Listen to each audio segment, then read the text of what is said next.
नमस्कार बंधुरा welcome back to my another blog आबार एक नतून ब्लगे सबाइके स्वागतम जानाच्छि। और आज किन्तु सकाल सकालई हस्पिटाले चले गिয়েছিলাম सोनाबुड़ोर एक पिसिके डक्टर देखाते सेखान थेके কিছু রিপোর্ট করাতে দিয়েছিল, তাই এখানে এই ডায়াগনস্টিক সেন্টারে এসেছিলাম। আর এখানে এসে সোনাবুড়ো যা দুষ্টু করছিল তা ভাবলাম একটু ভিডিও করি, তোমাদের সঙ্গে একটু শেয়ার করি।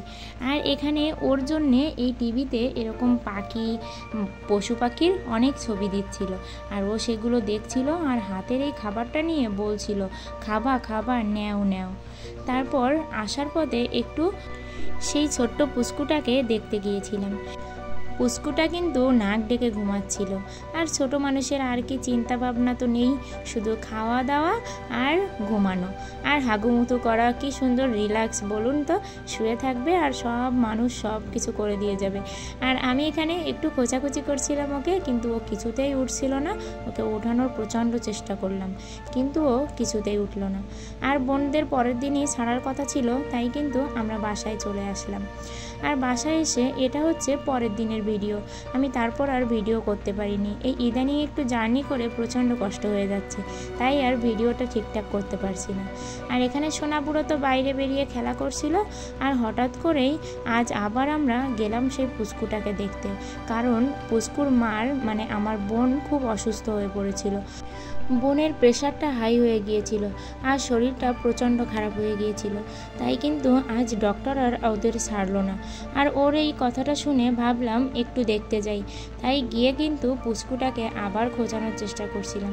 আর পুস্কুটা না শুধুই নাক ডেকে ঘুমায়, ওকে জাগানোই যায় না। আমি গিয়ে এত চেষ্টা করি যে ওকে ঘুম থেকে উঠিয়ে দেব, কিন্তু ও কিছুতেই ঘুম থেকে ওঠে না। আর এদিকে আমি তো ওকে নিয়ে খেলা করছিলাম, আর সোনাবুড়ো তো এদিকে ওর একটা দিদির সঙ্গে বসে বসে নারকেল খাচ্ছিল।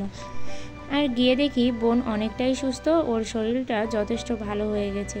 আর এখনও ওর স্যালাইন চলছে, তবে শরীরটা আগের থেকে অনেক ভালো। আর সোনাপুরোকে নিয়ে গেলে তো ওর শুধু খাওয়া দাওয়া, কোথায় ফল আছে কোথায় বিস্কুট আছে ও তো সেগুলোই খুঁজে বের করবে। আর ওরা শুধু একবার দেখিয়ে দেবে আর ও নিজে নিজে বের করবে আর খাবে। আর এখানে দেখুন এই জিনিসপত্র নিয়ে সব ছড়াছড়ি করে ফেলছে। আর এখানে আমি এই দুষ্টুটাকে একটু জাগানোর চেষ্টা করছিলাম, ওর একটু হাসানোর চেষ্টা করছিলাম। খোঁচাখুচি করলেও দুষ্টুটা ওঠে না। আর এই পুস্কুটাকে কোলে নিলে ও এত জোরে জোরে লাথি মারে, মানে ওর মার পেটেও লাথি মারছে। ওর মার তেমনিতেই পেটটা কাটা, ওর মায়েরও কিন্তু পেটটা ব্যথা করছে।